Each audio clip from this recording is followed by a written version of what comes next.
Hola, ¿qué tal? Bienvenidos al Rincón del Conocimiento. En este apartado vamos a desarrollar, continuando con el estudio de las fuentes del derecho internacional, que ya hemos analizado en otro tema, en otro video, los tratados. En este video vamos a señalar y explicar lo referente a la costumbre, la jurisprudencia, los principios generales del derecho internacional y la doctrina como fuentes del derecho internacional. Recordemos que nuestra guía para estudiar las fuentes del derecho internacional, en este caso la estamos tomando del artículo 38 del Estatuto de la Corte Internacional de Justicia, donde te establece, entre otras cosas, que el primero son las convenciones internacionales, sean generales o particulares. Estamos hablando de los tratados, lo cual ya estudiamos. La segunda te habla de la costumbre internacional reconocida por las naciones civilizadas. En este caso, entonces, nosotros, ¿qué es la costumbre? ¿Qué entendemos por costumbre? Eh, Podríamos nosotros en un momento dado, tomando como referencia la doctrina, tomando como referencia lo que ha señalado la Corte en sus diferentes fallos jurisprudenciales, eh, ver qué nos dice referente al tema de la costumbre. De base, nosotros tenemos que partir que la costumbre no es escrita, pero entonces tendríamos que preguntarnos cómo podemos nosotros llegar a esa fuente del derecho, porque recuerden que la fuente no es más que aquella referencia que van a tener, en este caso, los magistrados al momento de resolver una causa a nivel internacional, verificar cuáles son las fuentes que en ese momento han sido violadas o en un momento dado no se ha cumplido con esas fuentes. Entonces, ¿cómo podría en un momento dado una fuente que no es escrita, como lo es la costumbre, se podría llegar a la conclusión que la realización de ese acto, la conducta llevada a cabo por ese Estado, se concreta tanto, tan bien establecida, que se puede eh, señalar como prueba a nivel internacional? Es muy interesante, porque la costumbre como fuente del derecho internacional, prácticamente en la mayoría de los casos, es lo que desemboca finalmente en un tratado, porque no es más que esa acción repetitiva en el tiempo, de manera uniforme, de manera constante, que hace que en un momento dado esa conducta sea necesariamente, que sea, los estados sienten que es necesario regularla y finalmente terminan regulándola en un tratado de manera escrita. Pero entonces dice la sentencia, vamos a citar la sentencia de la Corte Permanente de Justicia. Estamos hablando de la Corte Permanente, la corte que estaba cuando existía la Sociedad de Naciones, y cito el caso, el asunto Lotus de 1927, donde se afirma, dice, abrimos comillas, incluso si la escasez de decisiones jurídicas que se ha podido encontrar fuera una prueba suficiente del hecho invocado, resultaría simplemente que los estados se han abstenido de hecho de ejercer competencias en materia de jurisdicción penal y no que se hayan reconocido obligados a hacerlo, ya que únicamente si la abstención estuviera motivada por la conciencia de un deber de abstenerse, se podría hablar de costumbre internacional. Estamos haciendo referencia en este caso, en la situación del caso Lotus, donde los estados, hay momentos en los que es lo que llamamos las costumbres negativas, se abstienen de realizar una conducta. ¿Qué pasa si tú en el tiempo te abstienes de realizar esa conducta? Y cuando le hablo de tiempo, y hay que tener bien claro cuando estamos haciendo referencia de la costumbre, el tiempo no es ni 1 año, ni 2 años, ni 3 años. Estamos hablando de una cantidad de tiempo considerable realizando esa misma acción y de la misma forma. Para Hugo Grocio, él habla de 100 años para que hablemos de costumbre. Ahora bien, con los fallos que nosotros vamos a encontrar de la Corte Internacional de Justicia, nos vamos a percatar que no necesitamos tanto tiempo para caer en este rubro que pudiéramos hablar del tiempo, ¿sí? De esta sentencia se pueden señalar algunas, podríamos decir, algunas características para poder desembocar en lo que finalmente vamos a llamar costumbre. Dice que la práctica debe ser general. Esta es que haya sido seguida por la generalidad de los estados. Generalidad no implica universalidad. ¿Qué me dice a mí esto? Si esa acción la realiza una generalidad, significaría, por decirles algo, un 40 o un 50% de los estados. Universalidad son los 192 estados. Generalidad me podría decir a mí que son unos 70, 80 estados que realizan esa acción. Eso es ese comportamiento o esa práctica general que vayan a realizar estos estados. Recuerden que el estado, en este caso, es el sujeto de derecho internacional. 2. La práctica generalmente seguida debe ser constante y uniforme. Constante es que debe darse esa práctica general en el tiempo.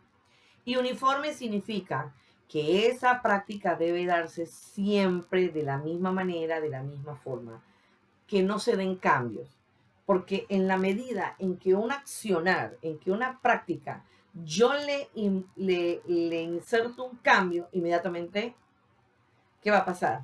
Cambia esa actividad. Entonces, siempre debe darse de manera constante y uniforme. Por último, esa práctica debe ser contenido duradera en el tiempo. ¿Sí? En esta parte es bien interesante cuando se habla del tiempo, porque ya les digo, va a depender mucho de la opinión que en un momento dado le merezca, en este caso, la comunidad internacional. De esto que nosotros estamos hablando, vamos a desembocar en dos elementos. El elemento psicológico espiritual, que es la opinio iuris, y el elemento objetivo o material.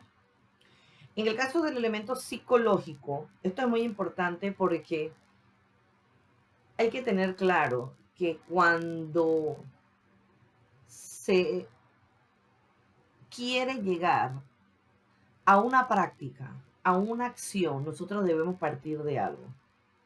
Y es de la voluntad. La voluntad que va a radicar ¿dónde? En el Estado. El Estado tiene toda la voluntad de realizar esa actividad. ¿Ya? Eso es lo que llamamos el elemento psicológico o espiritual también.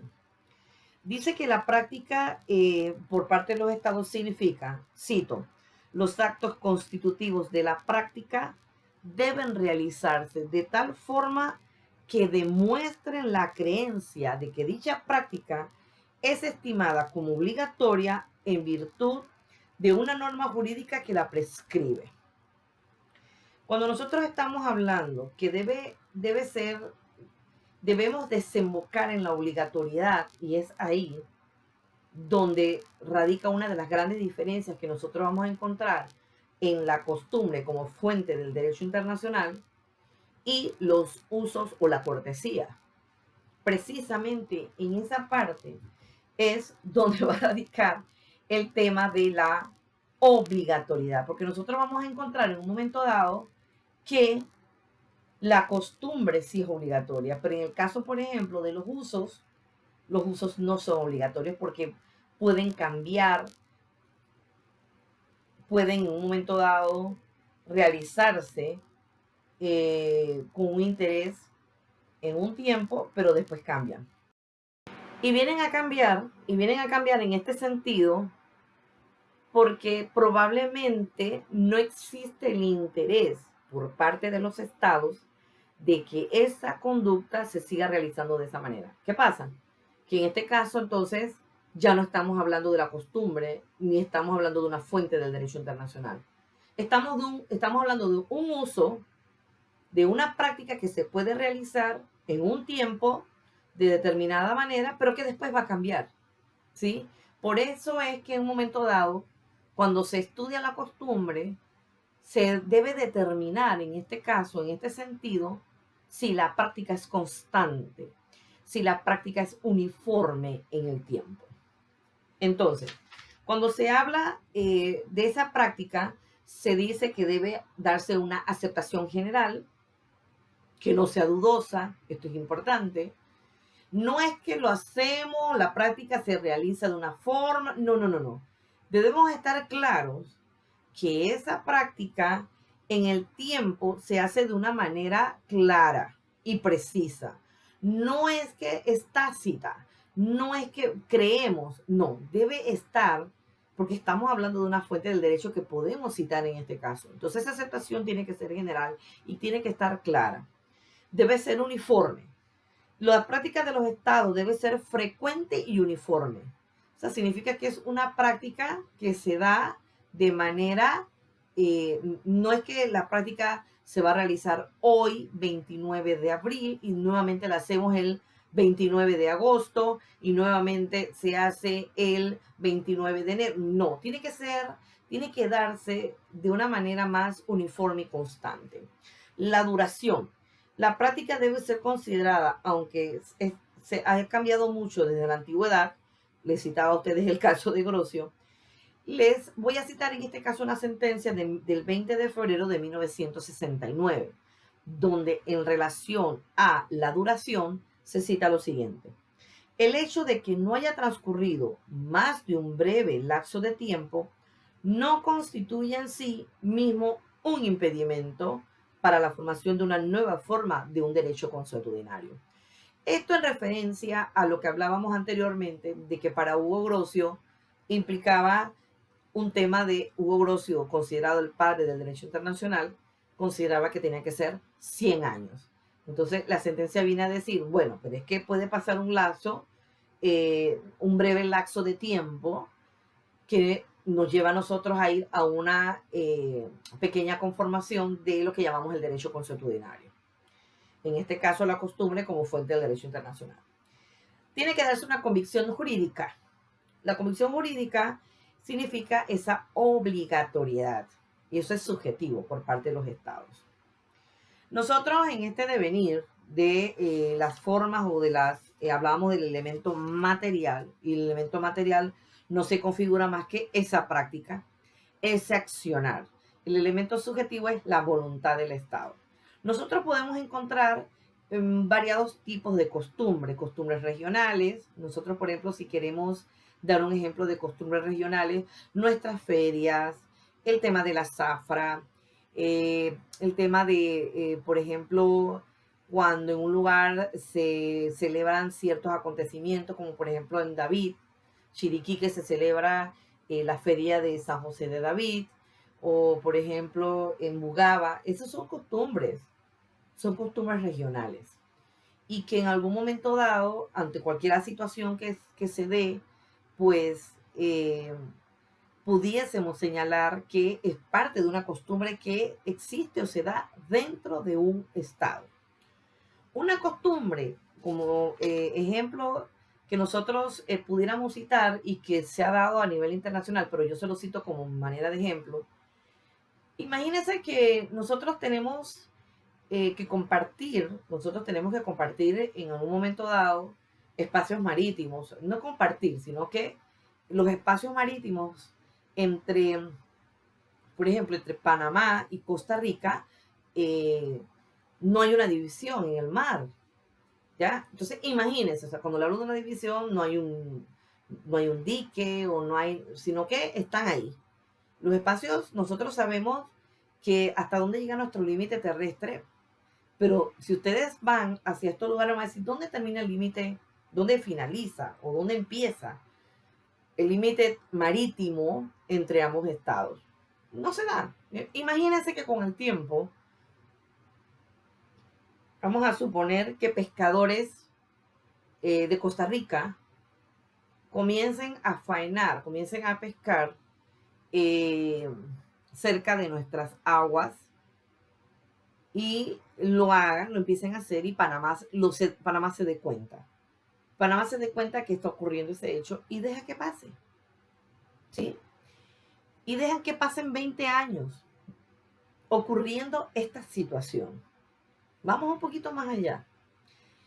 creo que se los comentaba en días pasados, cuando usted llega a la frontera entre Panamá y Costa Rica, usted se va a encontrar con un escenario muy interesante y es el sinnúmero de comercios, que usted va a encontrar del lado costarricense y del lado panameño. ¿Sí? Y ustedes no se han percatado que de pronto usted panameño puede llegar y deja el carro en un lugar y pasa al lado de Costa Rica caminando. Allá hay locales comerciales y usted compra algo que quiere ir a comprar que de pronto usted sabe que no lo encuentra en el lado panameño. Y viceversa. Eso pasa. Personas de Costa Rica pues vienen acá y hacen una... Eso es una costumbre. Eso no está reglamentado ni regulado. Porque si estuviera reglamentado y estuviera regulado, no se daría de esa manera. Para poder entrar usted al territorio, la persona de Costa Rica, al territorio panameño o viceversa, tendría que existir un policía. Si ustedes me van a decir, ahí está la aduana, profesora, ahí está, sí, pero eso no impide que las personas van y vienen de un lugar a otro, ¿ya? Eso no impide que usted pase al lado de Costa Rica, aunque sea unos metros, y realice una actividad comercial o como ir a comprar una bolsa de café, por decirles algo. Igual pasa, por ejemplo, cuando nuestros indígenas pasan al lado tico, al lado de Costa Rica, y van a cosechar o van a lo que es el tema del café. Ese es un tema que si usted me dicen a mí, profesora, un tratado que venga a regular esto, no se ha dado.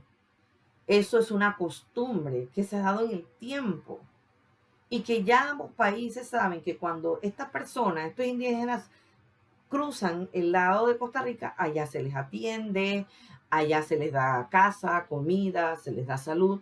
Y cuando termina ese proceso de la cosecha o la recolección, ellos vuelven. Ellos vuelven a Panamá y no ha sucedido nada. Porque esto es una costumbre. El día que se dé un problema, y esperemos que eso nunca pase, porque lo mejor que puede haber entre dos países o dos naciones es llevarse bien, a poder apoyarnos entre nosotros. El día que ocurra un hecho, eso puede desencadenar entonces que alguien dice, pero es que eso es una costumbre, entonces vamos a decir, vamos a empezar a reglamentarlo y vamos a empezar a regularlo. Vamos a hacer un tratado entre Costa Rica y Panamá para regular ese tema. Pero por ahora se queda como una costumbre. Entonces les he dado un par de ejemplos de cosas que nosotros vemos día a día y que conforman lo que nosotros llamamos la costumbre. Bien, ya más o menos les estuve diciendo que es el tema de la costumbre, la diferencia con el uso, que el uso no es obligatorio. Por eso, bajo mi percepción, bajo mi criterio como profesora de Derecho Internacional, para mí el uso no es parte de las fuentes del Derecho Internacional. Sobre todo porque nosotros nos seguimos con lo que nos dice la Carta o el Estatuto de la Carta de Naciones Unidas, el Estatuto de la Corte. Entonces, ¿qué es la cortesía? También es otro elemento que nosotros vamos a encontrar y que pudiésemos en un momento dado pensar que es fuente del derecho internacional. La cortesía no es más que aquellos actos que realizan, podríamos decir en este caso, el gobierno, los gobernantes de un país. Por ejemplo, cuando, yo no sé si ustedes lo han visto, cuando llega un presidente, a ese presidente, el presidente de Panamá va y lo recibe, va con un sequito, con un conjunto de personas, que si le ponen una alfombra roja, que si va un grupo de folclórico a bailar, todo eso son actos de cortesía. Pero la cortesía no es obligatoria. Es eso, cortesía. Podrían ustedes pensar, bueno, cuando el homólogo, cuando el presidente de Panamá va a ese país, pues lo mínimo que debe pasar es lo mismo. Señores, esto no es obligatorio. La cortesía no es obligatoria, es eso, es cortesía. Si él llega al otro país y por cortesía él dice, mira, yo cuando llegué a este país me trataron de esta forma, y yo fui atendido de esta manera, entonces yo voy a ofrecer esos actos de cortesía a mi homólogo, ya reciprocidad, pero no estoy obligado a hacerlo. Puede que yo cuando llegue al otro país, el otro país haya cambiado de gobierno y el gobierno que esté sea un gobierno más, podríamos decir, más conservador. No le gusta hacer, porque eso, y les digo algo, recibir a un presidente con limosinas y con todo esto, si quieren van a transparencia y vean cuánto se gasta un país en esto. Un gobierno, cuánto gasta cuando recibe a un presidente y venga con esto, dónde lo vamos a hospedar, la seguridad, estamos hablando de millones. Un gasto. Ustedes me podrían preguntar y decir, profesora, pero es que se trata de un presidente. Sí, pero hay presidentes que son muy moderados, que llegan, son tan moderados, llegan a su país las mínimas de las mínimas, mi seguridad, voy a lo que voy a hacer mis conversaciones diplomáticas y ya. Hay presidentes que son muy prácticos, yo realmente eso lo respeto mucho, sobre todo porque hay países muy pobres, entonces uno no le puede pedir a esos países que inviertan millones en venir a recibir a una autoridad. Entonces, por eso se habla de que son actos de cortesía, ¿sí? Bien.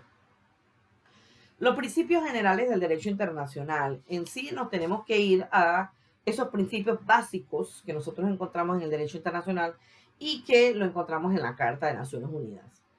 Entonces, esos principios, algunos están reafirmados en la Declaración 2625, Romano 25 de 1970, que es una declaración específica sobre las relaciones de amistad y cooperación entre los estados de conformidad a la Carta. Y te habla de varios principios. El primero es que el principio de que los estados en sus relaciones internacionales se van a abstener de recurrir a la amenaza al uso de la fuerza. Esto quiere decir abstenerse de amenazar a otro estado, abstenerse de atentar contra otro estado. ¿Sí? ¿Y qué es el uso de la fuerza? La guerra. Entonces, todo estado tiene que abstenerse de realizar estas actividades. 2. El principio de que los estados deben arreglar pacíficamente sus problemas. Utilizar los medios pacíficos para arreglar los problemas. Los estados siempre van a tener uno que otro problema con otro estado por una falta de entendimiento, pero lo mejor es arreglar pacíficamente el problema. Y les voy a citar, hace poco se dio un problema con los hitos, que vino una actividad que se realizó en Costa Rica, movió los hitos, y esto, países tan pacíficos como los nuestros, gracias a Dios, lo resolvemos de la mejor manera. Vengan las autoridades más cercanas, el gobernador, el alcalde correspondiente, se sientan a la hora y dicen, vamos a fijar las cosas tal cual son. Y con esto mejoramos nuestra actividad y nuestra relación. Ahí lo que hay es una forma pacífica de arreglar problemas.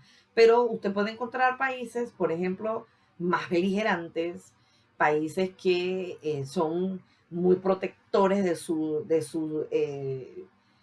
sus espacios territoriales. Algunos le quieren llamar a estos nacionalistas. Yo no creo en eso. Yo creo en que tú debes amar a tu país y debes hacer cosas por él. Eso es verdaderamente sentirse parte de un país, sentirse parte de un estado, ¿ya? Entonces, se arregló pacíficamente el problema. Ya los hitos están donde deben estar y más bien esto debe utilizarse para mejorar, fomentar esas relaciones que tengamos con, en este caso, Costa Rica. Seguimos. La obligación de no intervenir en los asuntos internos de un estado. Eso es crucial. Ni un estado puede estar interviniendo en los asuntos internos de un estado. Entonces ustedes deberían preguntarse, signo de interrogación, ¿cuáles son los asuntos internos de un estado? Sencillo. Todo lo que tenga que ver con nuestra política interna, nuestra economía, nuestra cultura, nuestra idiosincrasia, todo eso es interno, desde cuáles van a ser los colores de mi bandera, cómo va a ser mi himno nacional, todo eso es un asunto interno, qué tipo de política yo voy a hacer. Es más, lo que está pasando ahora mismo, y es bueno que ustedes lo vean y lo analicen. Ahora mismo hay una pandemia y se está en este momento, la sociedad panameña está tratando un tema, está creo que es el argot ahorita mismo en nuestro país, Panamá, sobre la compra de ventiladores, la compra de un sinnúmero de temas sanitarios con un sobrecosto, ¿ya? Y estamos entonces en que la sociedad civil está presionando por aquí, el gobernante de turno hablando por allá, mandándonos las imágenes de vienen estos apoyos, pero con todo su sequito atrás, diciendo yo sigo apoyando a mi sequito, a los que están trabajando conmigo, a mi equipo, y eso vende una imagen. Entonces, todo eso que yo les estoy contando a ustedes, todo eso que si nos gusta, que si no nos gusta, que si realmente que hubo un sobrecosto, que si hay una demanda, que si... Todo eso es parte de nuestro derecho interno. Son asuntos nuestros, que nada más nos compete a nosotros los panameños. Cuando alguno de esos asuntos sobrepasa las fronteras, entonces ya estamos hablando de otro tema. Pero en este momento son nuestros problemas y no debe nadie intervenir en ese asunto. Tenemos los panameños que resolverlos tal cual. Es así. Seguimos. La obligación de que los estados deben cooperar entre sí. Por ejemplo, ahora con esta pandemia nosotros estamos viendo ayudas humanitarias, cómo salen unos vuelos de aquí, humanitarios, cómo se lleva medicina, cómo va personal, un personal sanitario, un personal de salud va a otro país a ayudar. Eso es cooperación. Eso es la cooperación y eso es lo que debe darse. Pero una cooperación, podríamos decir, que esté replegada bajo una base de honestidad y de integridad. Esto es importante. Yo no sé si yo se lo cité en algún momento dado a ustedes, pero yo recuerdo cuando en Nicaragua, en estos países, fue azotado por un huracán que se llamó Mitch. Este huracán hizo destrozos. Imagínense, países que son relativamente bastante pobres. Le cae un huracán donde mueren un sinnúmero de personas, destruyen casas, destruye bienes. A lo que voy. Los países, entre ellos España, comenzaron a enviar ayudas. Eso es lo que llamamos solidaridad y cooperación. Apoyo humanitario. Pero ¿qué pasó?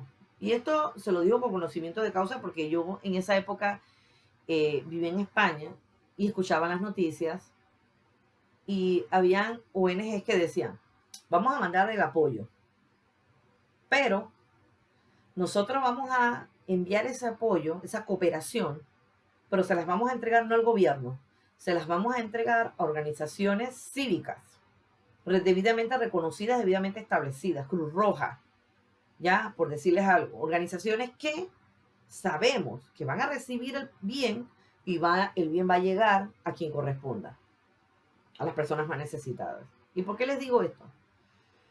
Porque en ese sentido de querer cooperar, y lo que le digo, bajo una base de respeto y de solidaridad y una base de integridad y de responsabilidad cívica, la idea es que si se va a dar una ayuda, quien la recibe, sea el gobierno, sea organizaciones cívicas, pues quien la recibe debería garantizar que llegue donde debe llegar. Pero nosotros encontramos que cuando estas organizaciones dicen no las vamos a enviar al gobierno, es porque hay una desconfianza. Ustedes se imaginan que se dé una situación como la que estamos viviendo ahora, como la que vivió Nicaragua en ese momento y como la que han vivido muchos países, Haití, por ejemplo, y que tú no confíes en el gobierno para que reciba esas donaciones y esos apoyos, para que la pueda distribuir, porque el gobierno se queda con la mitad de lo que llega, es una cosa triste. Es triste y yo lo cuestiono mucho por el tema de los valores. Yo siempre me pregunto, y lo señalaba en estos días, el tema de los valores. ¿Dónde queda? Yo me pregunto, una persona que en tiempos de pandemia se atreve a aprovecharse, a tras ver de dónde va a agarrar para llevarse algo y metérselo al bolsillo, algo que es de todos, yo me hago dos preguntas. ¿Qué tipo de familia crió a esas personas?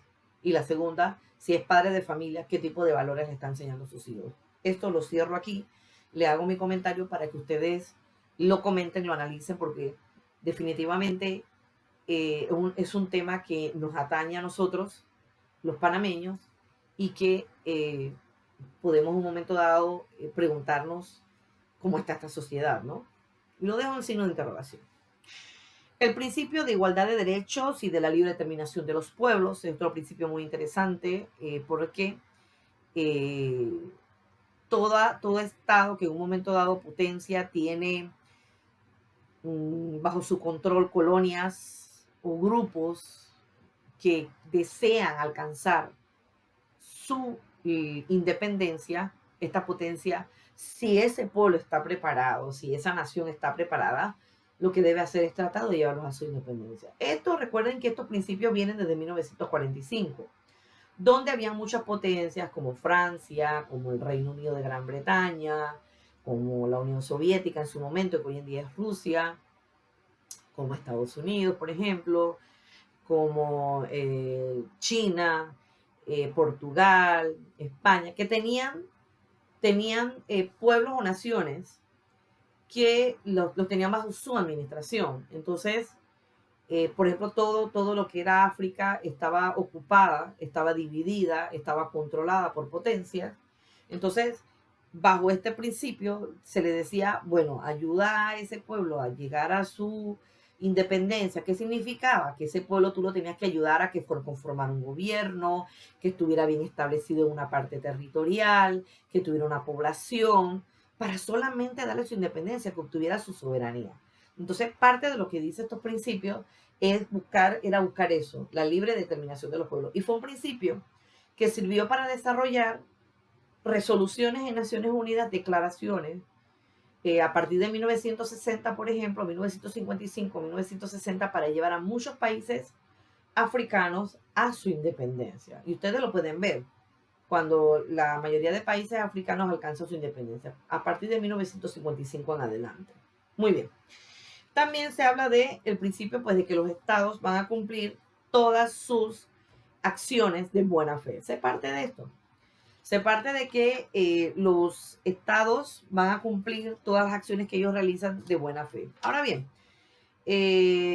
cuando se habla de que los estados van a cumplir de buena fe, se parte de que las acciones que ellos realizan con ese principio de solidaridad y de cooperación, pues se va a hacer bajo ese respeto de la buena fe, de la solidaridad y de que hay una buena intención, ¿sí? También se habla del principio de la igualdad soberana. Esto es indicativo de que todos los países son iguales. Eh, Igualdad significa que todos los países están en un mismo nivel. Esa integridad territorial que hay que respetar, el respetar la personalidad del Estado y la de los otros estados, que el tipo de gobierno o el tipo de política que lleva a cabo mi Estado, yo la tengo que respetar, igual tengo que respetar los tipos de gobierno o el tipo de política que pueda tener ese Estado. Yo la tengo que respetar, no lo puedo estar criticando.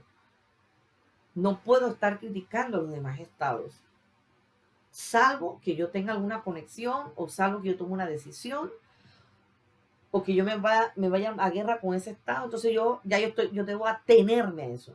Pero en principio, lo que debe imperar es esa igualdad soberana. Bien.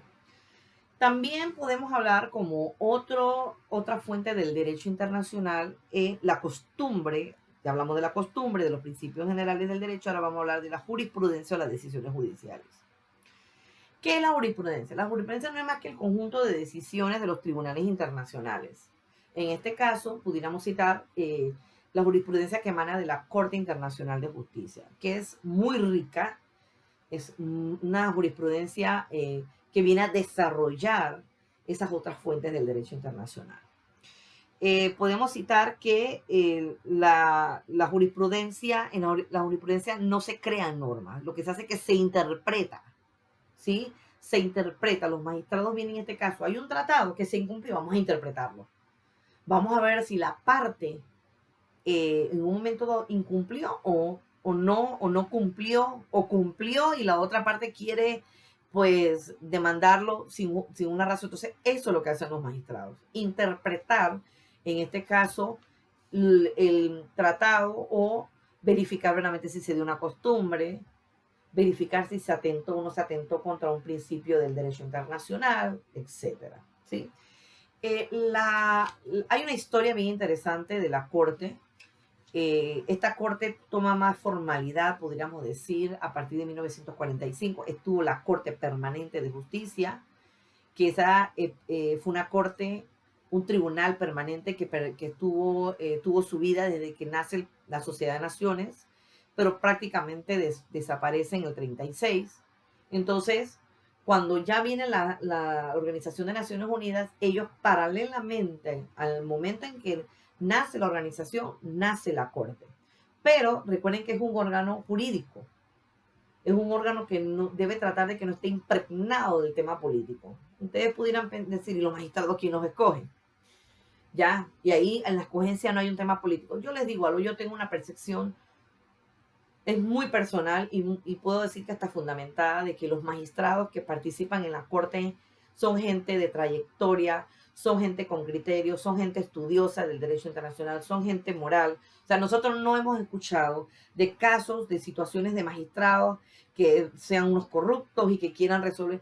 Yo siento que los magistrados de la Corte Internacional de Justicia son magistrados muy centrados y ellos, al momento en que resuelven sus causas, lo resuelven en estricto derecho y se ajustan verdaderamente a lo que le pide quien en este caso sería una parte demandante.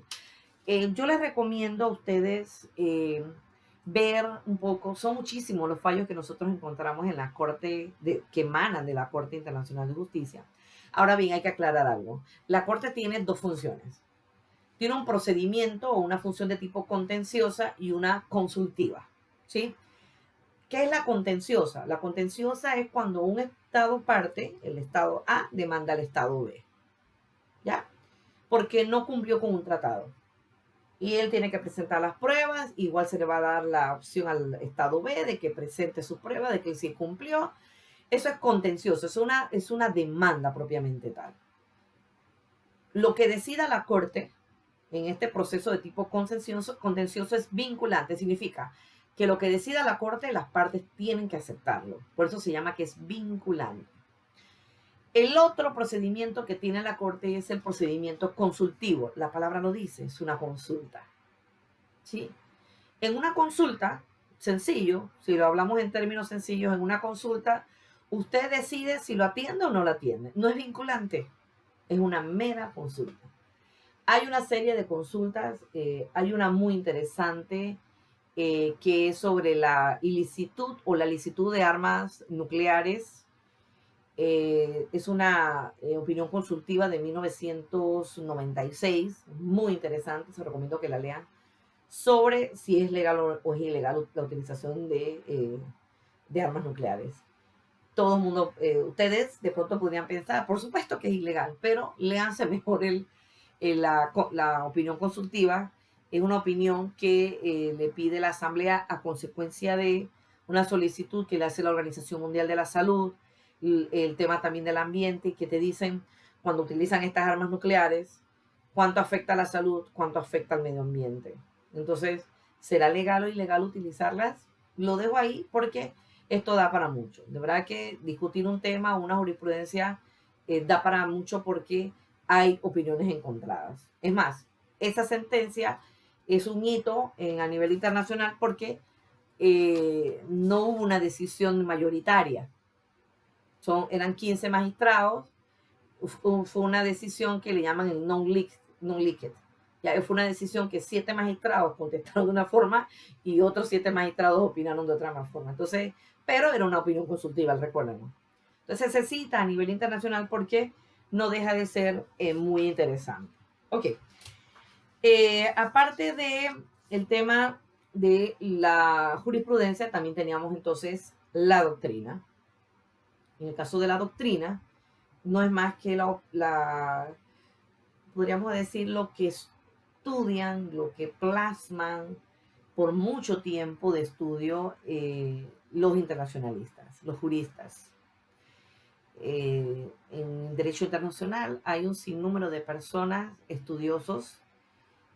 Yo, por ejemplo, cito mucho a los estudiosos de España, el maestro Luis Ignacio Sánchez Rodríguez, por ejemplo, que ya murió, Díez de Velasco, Sepúlveda.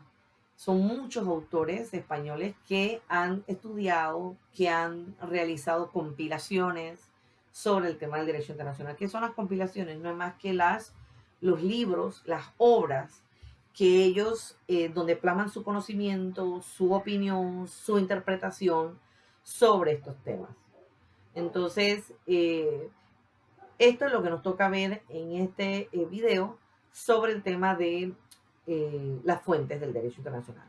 Para algunos autores, yo soy muy respetuosa de esto, consideran que los actos unilaterales también son fuentes del derecho internacional. Particularmente, yo no soy de esa opinión ni de esa línea, porque como la misma palabra lo dice, un acto unilateral, ¿a quién va a obligar? A él nada más.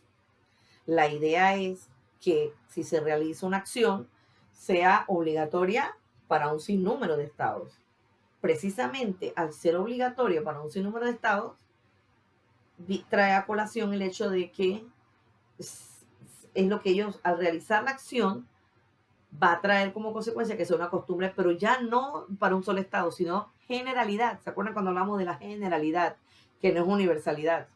Generalidad me implica a mí, en un mundo de 192 estados, me implica que tienen que ser más de 30 o 40 estados. Entonces, cuando me habla de actos unilaterales, me obligo yo.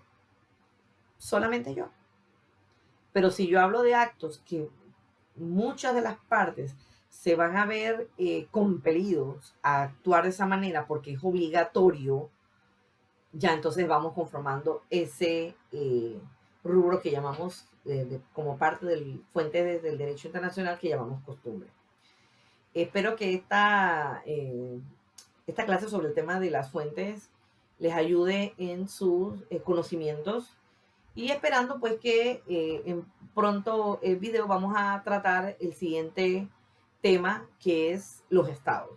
Ya salimos de las fuentes del derecho internacional y vamos a entrar con los sujetos del derecho internacional, que es el Estado. El Estado, que no es más que el sujeto primario del derecho internacional, y para muchos, para mí lo es también, es el más importante, porque es en el Estado que nosotros vamos a encontrar verdaderamente ese accionar. Es el Estado el que fomenta esta base, esta creación del derecho internacional, porque él es el que está interesado. Él está interesado en reunirse con otros estados para crear organizaciones internacionales. El Estado es el que está interesado en crear normas, en hacer tratados, en cumplir los principios generales, en que se resuelvan los temas jurisprudenciales. O sea, es el Estado como sujeto primario del derecho internacional. Ha sido un placer. Nos vemos pronto y saludos a todos y bendiciones. Y a cuidarse mucho. Saludos.